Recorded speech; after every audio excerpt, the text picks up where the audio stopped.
আসসালামু আলাইকুম শিক্ষার্থীরা, তোমরা কেমন আছো? আশা করি সবাই আল্লাহর রহমতে ভালো আছো।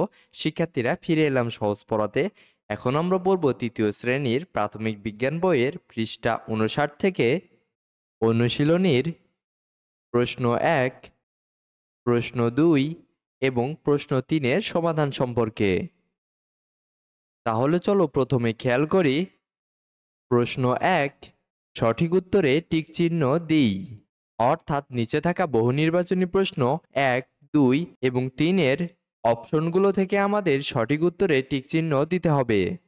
তাহলে প্রথম প্রশ্নটি হলো, কোনটি তরল পদার্থের বৈশিষ্ট্য নয়?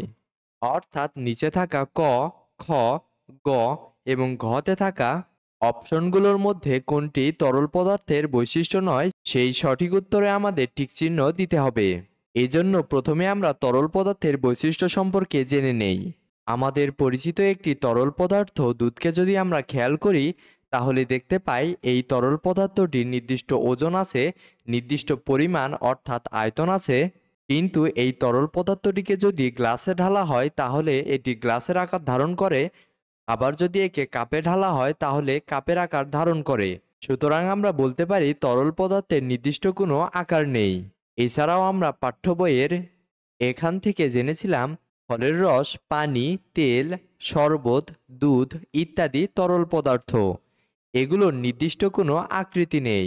অর্থাৎ তরল পদার্থের নির্দিষ্ট কোনো আকৃতি নেই। তাহলে খেয়াল করি, এখানে প্রশ্নে যেহেতু বলা হয়েছে কোনটি তরল পদার্থের বৈশিষ্ট্য নয় এবং গ নং অপশনে রয়েছে নির্দিষ্ট আকার আছে, আমরা জানি যা তরল পদার্থের বৈশিষ্ট্য নয়। সুতরাং সঠিক উত্তরটি হবে গ, নির্দিষ্ট আকার আছে। এরপরে প্রশ্ন 2, পদার্থের অবস্থা কয়টি? অর্থাৎ পদার্থের কয়টি অবস্থা বিদ্যমান তা অপশনে থাকা ক, খ, গ এবং ঘ এর মধ্য থেকে সঠিকটিতে টিক চিহ্ন দিতে হবে। আমরা যদি আমাদের পরিচিত পদার্থ পানি নিয়ে চিন্তা করি, তাহলে দেখতে পাই স্বাভাবিকভাবে পানি তরল অবস্থায় থাকে। তবে একে যখন ঠান্ডা বা ফ্রিজিং করা হয় তখন এটি বরফে পরিণত হয়। আবার পানিকে যদি তাপ দেওয়া হয় তাহলে এটি ফুটতে শুরু করে এবং ধোঁয়ার মতো জলীয় বাষ্প অর্থাৎ বায়বীয় রূপ ধারণ করে। সুতরাং আমরা বলতে পারি পদার্থের অবস্থা তিনটি। এছাড়াও আমরা পাঠ্য বইয়ের এখান থেকে জেনেছিলাম বরফ, পানি আর জলীয় বাষ্প একই পদার্থ। অর্থাৎ একই পদার্থের তিনটি অবস্থা। আবার এখানে ছবিতেও দেখতে পাচ্ছি পানি তরল অবস্থা থেকে ঠান্ডা হয়ে কঠিন অবস্থা অর্থাৎ বরফে পরিণত হয়। আবার বরফ কঠিন অবস্থা থেকে তাপ পেয়ে তরল অবস্থা পানিতে পরিণত হয়। আবার পানি তাপ পেয়ে জলীয় বাষ্প বা বায়বীয় অবস্থায় পরিণত হয়। সুতরাং আমরা এই প্রশ্নের সঠিক উত্তর হিসেবে বলতে পারি পদার্থের অবস্থা গ, তিনটি। এরপরে প্রশ্ন 3, পানি ও বায়ুর কোন বৈশিষ্ট্য মিল আছে? অর্থাৎ ভিন্ন ধরনের দুইটি পদার্থ পানি এবং বায়ুর মধ্যে নিচে থাকা ক, খ, গ এবং ঘ এর মধ্যে কোন বৈশিষ্ট্যটি মিল রয়েছে? এই বিষয়টি আমরা পাঠ্য বইয়ের এখান থেকে জেনেছিলাম যা কিছুর ওজন ও আয়তন আছে তাই পদার্থ। অর্থাৎ সকল পদার্থেরই ওজন এবং আয়তন আছে। বিভিন্ন পদার্থের বিভিন্ন বৈশিষ্ট্য থাকে, কিন্তু সকল পদার্থেরই ওজন ও আয়তন অবশ্যই থাকবে। তবে আমরা জানি তরল পদার্থের নির্দিষ্ট আয়তন থাকলেও বায়ুর যেহেতু নির্দিষ্ট কোনো আয়তন নেই, সুতরাং আমরা বলতে পারি পানি এবং বায়ু উভয়েরই নির্দিষ্ট ওজন আছে। তাহলে এই প্রশ্নটির সঠিক উত্তর হবে পানি ও বায়ুর মিল বৈশিষ্ট্যটি হলো খ, নির্দিষ্ট ওজন আছে। তাহলে শিক্ষার্থীরা, এরপরে নিচে খেয়াল করি প্রশ্ন 2, শব্দগুলো থেকে সঠিক শব্দ নির্বাচন করে শূন্যস্থান পূরণ করি। অর্থাৎ এখানে নিচে থাকা শব্দ 3, বাড়বে, কঠিন, চৌম্বক, অচৌম্বক, কমবে, তরল, 2 এই শব্দগুলোর মধ্য থেকে সঠিক শব্দ নির্বাচন করে এখানে থাকা শূন্যস্থানগুলো পূরণ করতে হবে। তাহলে খেয়াল করি প্রথম প্রশ্ন ক, অর্ধেক পানিসহ একটি গ্লাসে এক টুকরা পাথর ফেললে গ্লাসে পানির উচ্চতা শূন্যস্থান অর্থাৎ কি হবে? আমরা অর্ধেক পানিসহ একটি গ্লাসে যদি একটি পাথরের টুকরাকে ফেলে দিই তাহলে দেখতে পাই পাথরের টুকরাটি ফেলার ফলে পানির উচ্চতা কিছুটা বৃদ্ধি পেয়েছে। এছাড়াও এই বিষয়টি আমরা পাঠ্য বইয়ে ছবিটিতে দেখেছি।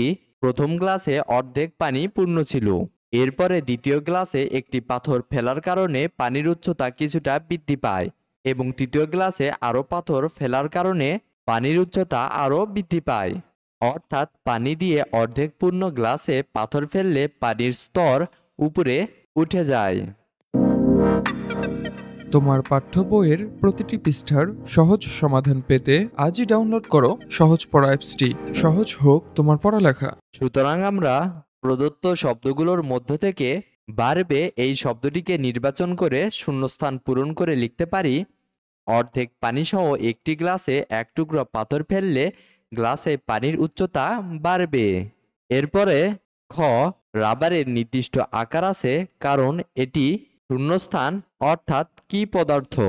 আমরা পেন্সিল ব্যবহার করে কোনো জিনিস মোছার ক্ষেত্রে বিভিন্ন ধরনের রাবার ব্যবহার করেছি, তবে খেয়াল করেছি এই রাবারগুলোর কিন্তু নির্দিষ্ট আকার রয়েছে, আর এর কারণ হলো এগুলো কঠিন পদার্থ। এই বিষয়টি আমরা পাঠ্য বইয়ে এখান থেকে জেনেছিলাম রাবারের টুকরোর নির্দিষ্ট একটি আকৃতি থাকে, ভিন্ন ভিন্ন পাত্রে রাখলেও রাবারটির আকৃতি একই থাকে। এবং আরও জেনেছিলাম কঠিন পদার্থের আয়তন ও আকৃতি নির্দিষ্ট, অর্থাৎ কঠিন পদার্থের আকৃতি নির্দিষ্ট থাকে। যেহেতু রাবারের আকৃতি নির্দিষ্ট, সুতরাং রাবার একটি কঠিন পদার্থ। সুতরাং আমরা প্রদত্ত শব্দগুলো থেকে কঠিন শব্দটিকে নির্বাচন করে শূন্যস্থান পূরণ করে এভাবে লিখতে পারি, রাবারের নির্দিষ্ট আকার আছে কারণ এটি কঠিন পদার্থ। এরপরে গ, প্রকৃতিতে পানি ড্যাশ অর্থাৎ কি অবস্থাতেই থাকে। এই বিষয়টি আমরা পাঠ্য বইয়ে পানির বিভিন্ন অবস্থার আলোচনাতে জেনেছিলাম প্রকৃতিতে পানি 3 অবস্থাতেই থাকে। যেমন আমরা মেরু অঞ্চলে বরফকে কঠিন অর্থাৎ বরফ আকারে দেখতে পাই, সমুদ্রে পানি অর্থাৎ তরল আকারে দেখতে পাই এবং আকাশে মেঘ অথবা জলীয় বাষ্প আকারে দেখতে পাই। সুতরাং প্রদত্ত শব্দগুলো থেকে 3 শব্দটি নির্বাচন করে শূন্যস্থান পূরণ করে আমরা লিখতে পারি প্রকৃতিতে পানি 3 অবস্থাতেই থাকে। এরপরে ঘ, লৌহ জাতীয় পদার্থ এক ধরনের শূন্যস্থান অর্থাৎ কি পদার্থ? আমরা পাঠ্য বইয়ে এখান থেকে জেনেছিলাম চুম্বক লোহা বা লোহা জাতীয় পদার্থকে কাছে টানে। চুম্বক যে পদার্থগুলোকে কাছে টানে সেগুলোকে চুম্বক পদার্থ বলে, অর্থাৎ চুম্বক যে পদার্থগুলোকে কাছে টানে সেগুলো চুম্বক পদার্থ। আবার লোহাকে যেহেতু চুম্বক কাছে টানতে পারে, সুতরাং লোহা বা লোহা জাতীয় পদার্থ হলো চুম্বক পদার্থ। অতএব এখানে প্রদত্ত শব্দগুলো থেকে চৌম্বক শব্দটিকে নির্বাচন করে শূন্যস্থান পূরণ করে আমরা লিখতে পারি লৌহ জাতীয় পদার্থ এক ধরনের চৌম্বক পদার্থ। শিক্ষার্থীরা তাহলে এরপরে প্রশ্ন 3, বাম পাশের শব্দের সাথে ডান পাশের শব্দের মিল করি। অর্থাৎ এখানে বাম পাশের শব্দ হিসেবে রয়েছে তুলা, বরফ, দুটি চুম্বকের দক্ষিণ মেরু, ফুটবল এবং লোহা, এবং ডান পাশের শব্দ হিসেবে রয়েছে গোলাকার, চুম্বক পদার্থ, কঠিন, বিকর্ষণ এবং ওজন কম। এই শব্দগুলোর মধ্যে মিল করে লিখতে হবে। তাহলে খেয়াল করি বাম পাশের প্রথম শব্দটি হলো তুলা। আমরা অনেক সময় বাসাতে তুলা নিয়ে খেলাধুলা করেছি, তখন খেয়াল করেছি এই তুলাগুলো কিন্তু আকারে বড় হলেও এগুলো অনেক হালকা বা ওজন কম হয়। সুতরাং আমরা বলতে পারি তুলার ওজন কম। এছাড়াও পাঠ্য বইয়ে এখান থেকে জেনেছিলাম কিছু পদার্থের ওজন কম থাকে, যেমন তুলা, বাতাস, এগুলো হালকা পদার্থ, অর্থাৎ তুলার ওজন কম। সুতরাং আমরা এখানে বাম পাশের শব্দ তুলার সঙ্গে ডান পাশের শব্দ ওজন কমকে এভাবে মিল করে লিখতে পারি তুলা ওজন কম। তাহলে এরপরে বাম পাশের শব্দটি হলো বরফ। আমরা জানি বরফের নির্দিষ্ট আকার আছে এবং একটি অনেক শক্ত, সুতরাং বরফ একটি কঠিন পদার্থ। এছাড়াও এই বিষয়টি আমরা পাঠ্য বইয়ে এখান থেকে জেনেছিলাম বরফ একটি কঠিন পদার্থ। এজন্য ছকে আমরা বাম পাশের শব্দ বরফের সঙ্গে ডান পাশের শব্দ কঠিনকে মিল করে লিখতে পারি বরফ কঠিন। এরপরে বাম পাশের শব্দটি হলো দুইটি চুম্বকের দক্ষিণ মেরু। আমরা জানি দুইটি চুম্বকের দক্ষিণ মেরু অর্থাৎ একই মেরুকে কাছাকাছি নিয়ে আসা হলে এগুলো বিকর্ষণ করে সরে যায়। এছাড়াও এই বিষয়টি আমরা পাঠ্য বইয়ে এখান থেকে জেনেছিলাম তোমার পাঠ্য বইয়ের প্রতিটি পৃষ্ঠার সহজ সমাধান পেতে আজই ডাউনলোড করো সহজ পড়া অ্যাপসটি। সহজ হোক তোমার পড়ালেখা। কোনো চুম্বকের দক্ষিণ মেরু অন্য একটি চুম্বকের দক্ষিণ মেরুর কাছে নিয়ে এলে চুম্বক দুইটি পরস্পরকে বিকর্ষণ করে। সুতরাং আমরা ছকে বাম পাশের শব্দ দুইটি চুম্বকের দক্ষিণ মেরুর সঙ্গে ডান পাশের শব্দ বিকর্ষণকে মিল করে এভাবে লিখতে পারি, দুটি চুম্বকের দক্ষিণ মেরু বিকর্ষণ। এরপরে বাম পাশের পরবর্তী শব্দটি হলো ফুটবল।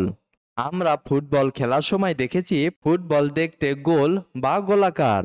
এছাড়াও এই বিষয়টি আমরা পাঠ্য বইয়ে এখান থেকে জেনেছিলাম কমলালেবু ও ফুটবল দুটি বস্তুরই আকৃতি গোল, অর্থাৎ ফুটবলের আকৃতি গোল।